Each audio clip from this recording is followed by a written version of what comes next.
নমস্কাৰ কি খবৰ মই নিৰঞ্জন বৰা মোৰ ইউটিউব চেনেল নিৰঞ্জন বৰালৈ আপোনালোক সকলোকে স্বাগতম জনাইছোঁ কামৰূপ ডিষ্ট্ৰিক্টৰ ফালৰ পৰা অফিচ এছিষ্টেণ্ট আৰু পিয়নৰ পোষ্ট আহিছে কোনে এপ্লাই কৰিব পাৰিব কেতিয়াৰ পৰা এপ্লাই ষ্টাৰ্ট হৈছে লাষ্ট ডেট কেতিয়া কিমান কোৱালিফিকেশ্যন লাগিব দৰমহা কিমান হ'ব ফুল ডিটেইলি ভিডিঅ'টো আলোচনা কৰিম ভিডিঅ'টো আৰম্ভ কৰাৰ আগতেই মোৰ চেনেলটো যদি আপোনালোকে এতিয়ালৈ ছাবস্ক্ৰাইব কৰিছে তেন্তে বহুত ধন্যবাদ আৰু যদি ছাবস্ক্ৰাইব কৰা নাই তেন্তে ছাবস্ক্ৰাইব কৰি কাষতে থকা বেল আইকনটো প্ৰেছ কৰি অল কৰি থৈ দিব তেতিয়াই মই এনেধৰণৰ গুৰুত্বপূৰ্ণ ভিডিঅ'সমূহ আপলোড দিলে তাৰ নটিফিকেশ্যন পাব আৰু ভিডিঅ'সমূহ কণ্টিনিউ চাই থাকিব পাৰিব আহক এতিয়া আমি ভিডিঅ'টো আৰম্ভ কৰোঁ পোষ্টটো আহিছে কামৰূপ ডিষ্ট্ৰিক্টৰ ফালৰ পৰা এই দেখিছে এখন অফিচিয়েল নটিফিকেশ্যন এখন office of the district legal service authority Kamrup district session judge court campus Amingaon ফালৰ পৰা আহিছে এডভাৰটাইজমেণ্টটো আহিছে 6 তাৰিখ 5 মাহ 2024 আপোনালোকৰ 6 তাৰিখে যিহেতু এডভাৰটাইজমেণ্টটো আহিছে আপোনালোকৰ এপ্লাইও ষ্টাৰ্ট হৈ গ'ল 6 মে'ৰ পৰা এপ্লাই ষ্টাৰ্ট হৈ আছে ইয়াত দেখিছে application are invite standard form as published in Assam gazetted in part X মানে আছাম গেজেটৰ পাৰ্ট এক্সৰ যিখন ষ্টেণ্ডাৰ্ড ফৰ্ম আছে মই তলৰ ডেছক্ৰিপশ্যনত দি থ'ম সেই ফৰ্মখনৰ আপোনালোকে ফিল আপ কৰি অফলাইনত যিহেতু এপ্লাই কৰিব লাগিব আপোনালোকে কেনেদৰে কৰিব ফুল ডিটেইলি কৰি আছোঁ ভিডিঅ'টো শেষলৈকে চাই লওঁ এতিয়া কি পোষ্ট আহিছে সেইটো মেইন টপিককেইটা আমি চাই লওঁ পোষ্ট দুটাই পোষ্ট আহিছে এটা হৈছে অফিচ এছিষ্টেণ্ট আৰু আনটো হৈছে পিয়ন অফিচ এছিষ্টেণ্টৰ পোষ্টটোত আপোনাৰ কোৱালিফিকেশ্যনটো চাই লওক গ্ৰেজুৱেটেড হ'ব লাগিব যিকোনো এটা ডিচিপ্লিনৰ পৰা আৰ্টছ ছায়েন্স কমাৰ্চ আৰু ইয়াত এলিজিবিলিটি ক্ৰাইটেৰিয়া দিছে basic word processing skill and the ability operator computer মানে কম্পিউটাৰ বেছিক নলেজ থাকিব লাগিব তাৰপৰা আৰু কৈছে যে ability take direction and entering data file maintenance and processing knowledge মানে এইখিনি ফাইল যিবিলাক অফিচৰ কামৰ ফাইল থাকিব এইবিলাক মেনেজমেণ্টৰ পৰা আপোনাৰ নলেজ থাকিব লাগিব আৰু মানে আপুনি ধৰি লওক আপোনাৰ গ্ৰেজুৱেটেড থাকিলে এইটো পোষ্টত এপ্লাই কৰিব পাৰিব আৰু দৰমহাটো চাই লওক আপোনালোকৰ পাৰ মান্থ 12,000কৈ দিব বুলি কৈছে দৰমহাটো 12,000 হ'ব আপোনালোকৰ কিমান গেট পে চেট পে ইত্যাদি লিখা নাই যি লিখিছে সেইটোৱে কৈছোঁ 12,000 আপোনালোকৰ দৰমহা হ'ব 2 নম্বৰ পোষ্টটো আহক চাই লওঁ পিয়নৰ পোষ্টটো এটাই আছে কোৱালিফিকেশ্যনটো চাই লওক class 8 pass but not class 12 পাছ আপোনালোকৰ ইয়াত বাট 12 পাছ হ'লে নহ'ব বুলি কৈছে কিন্তু চিম্পল 8 পাছেই বিচাৰিছে যিহেতু আপোনালোকে ইয়াত বাট নট ক্লাছ 12 পাছ মানে 12 পাছ হ'লে নহ'ব আপোনালোকে 8 পাছ লাগে যিটো কোৱালিফিকেশ্যন বিচাৰিছে সেইটো কোৱালিফিকেশ্যন যদি আপোনালোকৰ তেনেকুৱা ধৰণৰ কোৱালিফিকেশ্যন আছে তেতিয়া আপোনালোকে এপ্লাই কৰিব নিশ্চয় একচেপ্ট কৰিব ইয়াত মিনিমাম আপোনালোকে বাট নট ক্লাছ 12 পাছ আপোনাৰ 12 পাছ হ'ব নালাগে বুলি কৈছে আপোনাৰ যদি মিনিমাম মেট্ৰিক পাছলৈকে কৰিছে তেন্তে নটিফিকেশ্যনৰ মতে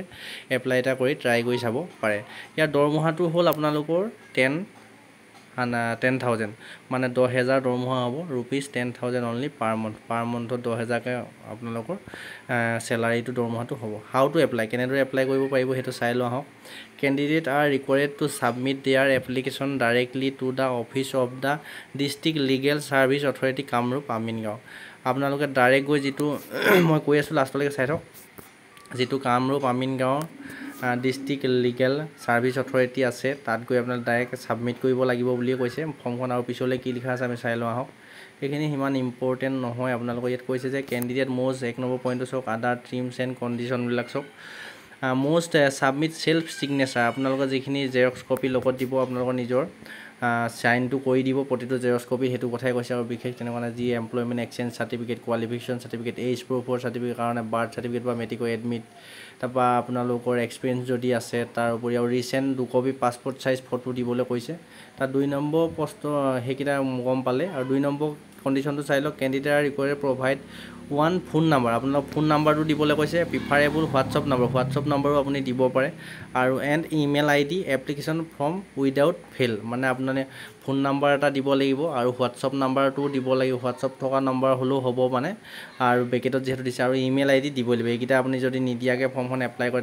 তেতিয়া আপোনালোকৰ উইদাউট ফেইল বুলি কৈছে আপোনালোকৰ ৰিজেক্ট কৰিব তাৰপিছত 3 নম্বৰ পইণ্টটো কৈছে candidate must be an Indian citizen as defined এই article 5 and 8 condition of India ordinary resident in Assam মানে আমাৰ অসমৰ যিহেতু স্থায়ী বাসিন্দা হ'বই লাগিব তেতিয়া সেইখিনি পোষ্টত এপ্লাই কৰিব পাৰিব সেইটোৱে কথাই কৈছে তাৰপিছত আৰু মেইন কি কৈছে টপিককেইটা চাই লওঁ তাৰপিছত এইটো 6 নম্বৰ পইণ্টটো চাওক আপোনালোকে the application shall be address to the secretary district legal service authority Kamrup Amingaon এইটো এড্ৰেছত আপোনালোকে ডাইৰেক্ট যিটো ড্ৰপ বক্স থাকে তাত দি আহিলেও হ'ব আপোনালোকে অফলাইনত কৰিলেও আপোনালোকে বেলেগ ডিষ্ট্ৰিক্টৰ পৰা অসমৰ যদি বেলেগ ডিষ্ট্ৰিক্টৰ পৰা কৰে তেন্তে বাই পোষ্টৰ দ্বাৰাই আপোনালোকৰ পোষ্ট অফিচৰ দ্বাৰাও এইটো পোষ্টত পঠিয়াব পাৰে তাৰপিছত চাওক আপোনাৰ লাষ্ট ডেটটো হ'ল মষ্ট ইম্পৰ্টেণ্ট আপোনালোকৰ 21 তাৰিখ 5 মাহ 2024 আপোনালোকৰ যিহেতু মে' মাহৰ 21 তাৰিখে 4টা বজালৈকেহে ফৰ্মখিনি একচেপ্ট কৰিব আপোনালোকৰ অফলাইনতো যদি কৰে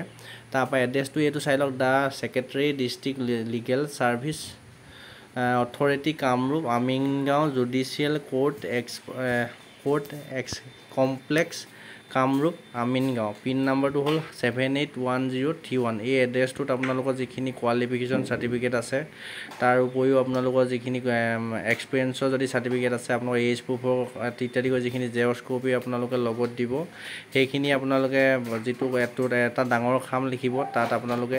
application for the post of কোনটো পোষ্টত এপ্লাই কৰিছে পিয়নত কৰিছে নে আপোনালোকে অফিচ এছিষ্টেণ্টত কৰিছে সেইটো লিখি দিব তাৰপৰা লিখি এই এড্ৰেছটোৰ ওপৰত লিখি আপোনালোকে 21 তাৰিখ 5 মাহ 2024 ভিতৰত 4টা বজাৰ আগত পঠিয়াবলৈ কৈছে 4টা বজাৰ আগত পাবগৈ লাগিব তেতিয়াহে আপোনালোকৰ ফৰ্মখন একচেপ্ট কৰিব এইখিনিয়ে মেইন টপিককেইটা ক'লোঁ আপুনি যদি অফিচিয়েল এডভাৰটাইজমেণ্টটো চাওঁ বুলি ভাবে তেন্তে তলৰ ডেছক্ৰিপশ্যনতো মই দি থ'ম ভিডিঅ'টো আৰু তাৰ উপৰি এইটো দেখিছে 14 নম্বৰ পইণ্টটো চাওক https kamrup.doctors.gov.in এইটো অফিচিয়েল ৱেবছাইটত আপোনালোকে চাব পাৰে নিজৰ মোবাইল ফোনৰ গুগল বা ক্ৰম ব্ৰাউজাৰত আপোনালোকে চাৰ্চ কৰিলে ওপৰতে নটিচটো আহি আছে এইটো অফিচিয়েল নটিচ হয় ইয়াত তললৈ এইটো দেখিছে কামৰূপ আমিনগাঁও গৌতম বৰা SD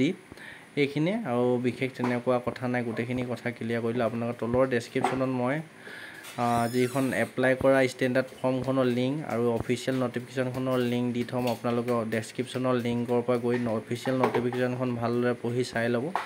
আৰু আপোনালোকৰ যিখন ষ্টেণ্ডাৰ্ড ফৰ্ম আছে সেইখন খুব ধুনীয়াকৈ ফিলআপ কৰি আপোনাৰ লগত জেৰক্স কপি দিব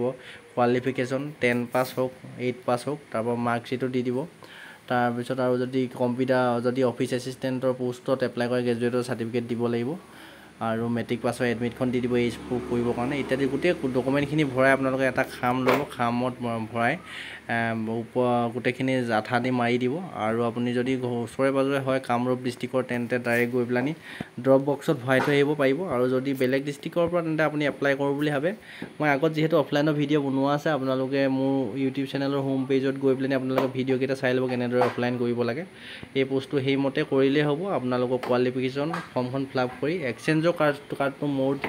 যিটো এমপ্লয়মেণ্ট এক্সচেঞ্জৰ ৰেজিষ্টাৰ যিটো চাৰ্টিফিকেট থাকে কাৰ্ড থাকে সেইখন লগত দিবই লাগিব গাঁঠি কোৱালিফিকেশ্যন আৰু এক্সপিৰিয়েঞ্চ আৰু আপোনাৰ এজ প্ৰুফ কৰিবৰ কাৰণে আপোনালোকৰ মেট্ৰিকৰ এডমিট বা বাৰ্থ চাৰ্টিফিকেট দিব পাৰে আৰু ID প্ৰুফ কিবা এটা দি জেৰক্স কপি তলত চাইন কৰি ফৰ্মখন অফলাইনৰ যোগে পঠিয়াই দিব ডিষ্ট্ৰিক্টৰ ডাকঘৰৰ পৰা নাইবা আপোনালোকে যদি ওচৰে পাজৰে হয় কামৰূপ ডিষ্ট্ৰিক্টৰ ডাইৰেক্ট গৈ পেলানি কামৰূপ জুডিচিয়েল অফিচৰ যিটো ড্ৰপ বক্স আছে তাত গৈ আপোনালোকে দি থৈ আহিব পাৰে এইটো ভিডিঅ'ৰ গোটেই কথাখিনি কৈ দিলোঁ আৰু যদি কিবা জানিবলগীয়া থাকে তলত কমেণ্ট বক্সত কমেণ্ট কৰিব মই নিশ্চয় ৰিপ্লাই দিবলৈ চেষ্টা কৰিম আপোনালোক যদি ইণ্টাৰেষ্টেড হয় পোষ্টটোৰ কাৰণে এপ্লাই কৰিব আৰু লগৰ বন্ধু বান্ধৱী তথা পৰিয়াল দাদা বাইদেউ সকলোকে শ্বেয়াৰ কৰি দিব সকলোৱে এপ্লাই কৰিব পাৰিব এই পোষ্ট দুটা আছে যদি আপোনালোকে এপ্লাই নকৰাকৈ নাথাকিব যিহেতু এটাই চাকৰি লাগে আপোনালোক যদি ইণ্টাৰেষ্টেড হয় এপ্লাই কৰিব পাৰিব আজি ভিডিঅ'টো ইমানতে ৰখাইছোঁ চেনেলটো যদি এতিয়ালৈ ছাবস্ক্ৰাইব কৰা নাই ছাবস্ক্ৰাইব কৰি ৰাখিব আৰু ঘৰখন পৰিয়ালটো সমাজখন তথা দেশখনৰ উন্নতিৰ হকে প্ৰতিটো ক্ষেত্ৰতে কাম কৰি যাওক আপোনালোকৰ লক্ষ্য উদ্দেশ্য সোনকালে পূৰণ হওক তাৰে কাৰণে ভগৱানৰ ওচৰত প্ৰাৰ্থনা জনাই আজি ভিডিঅ'টো ইমানতে ৰখাইছোঁ ধন্যবাদ